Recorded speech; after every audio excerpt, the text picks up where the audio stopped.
Hi there. This time we're going to talk about far history that has to do with our economy today. So it's called Human Macro History Economy of Making a Living. How do we make our living? And for this, before we go, just let me tell you why we talk about this. We spoke about export and how important it is to export. But before we start to implement it, we need to understand at least two things. Macro economy, which is who is going to export, farmers, what are their characteristics, and how many. In some countries, 50% of the people work in agriculture, sometimes even more.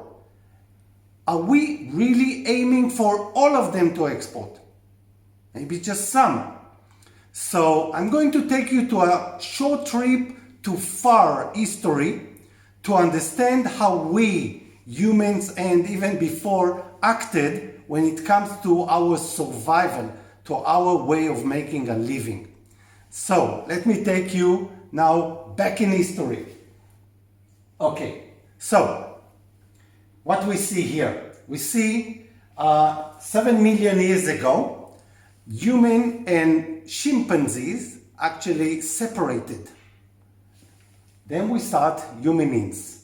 Human, like us, very much like us, not exactly, started 2 million years ago.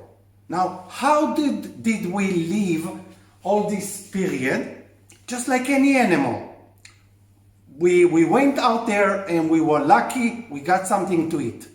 If we were less lucky, someone ate us.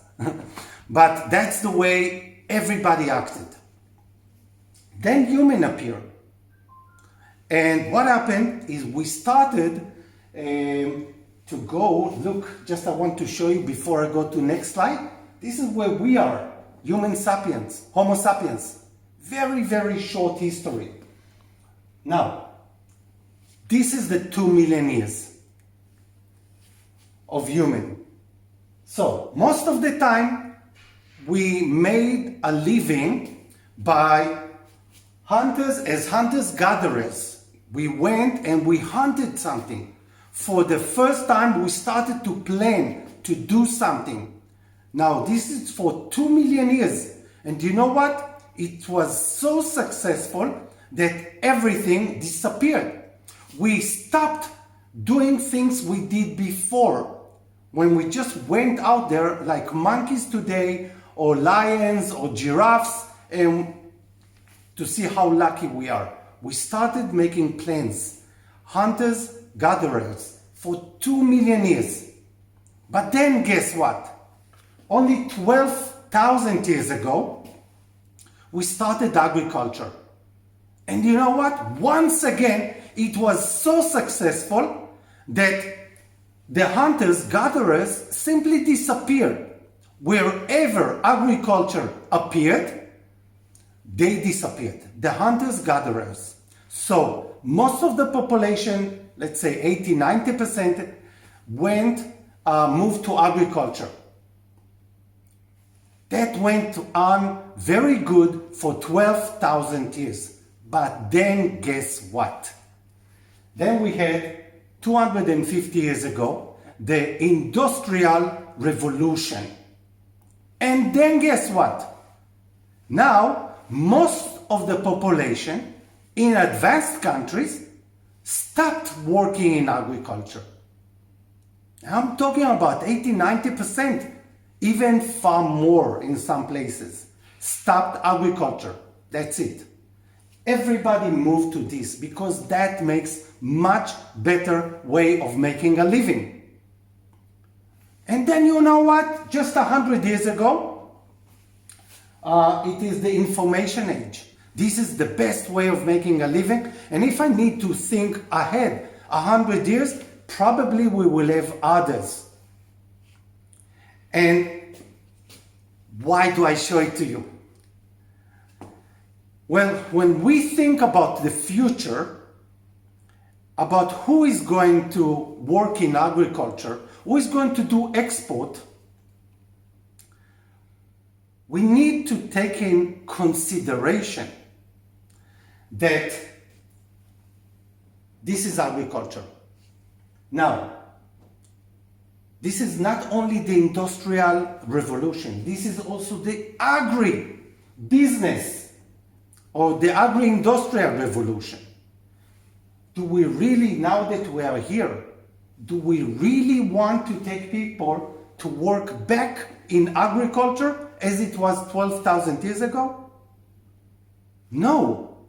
Just like we don't want to go back to be hunter-gatherers. Even if we go hunting today, we don't do it the same way. When we go fishing, we have huge boats. Unlike 2 million years ago. So this is for decision makers. We really don't want to take people and make them move to agriculture. And when I go to some countries and I meet the minister or some decision makers and they tell me, look, help us get more people to agriculture. Okay? More people to agriculture or to keep people in agriculture. No. Because now 90% of the people are somewhere here between the industrial revolution or the agri-business, agri-industry revolution and the information age. We need to understand, just like we don't have today, most of the people of the population are working as hunter-gatherers. Now, to take people to agriculture? No. To agri-business, to agri-industry, yes. This is here today. This is here. So, but this is something completely different. And this is what I want to show you and finish with this.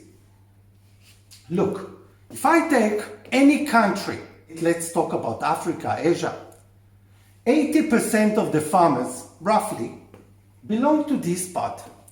They survive. They try to make a living just to survive, literally, to have something to eat.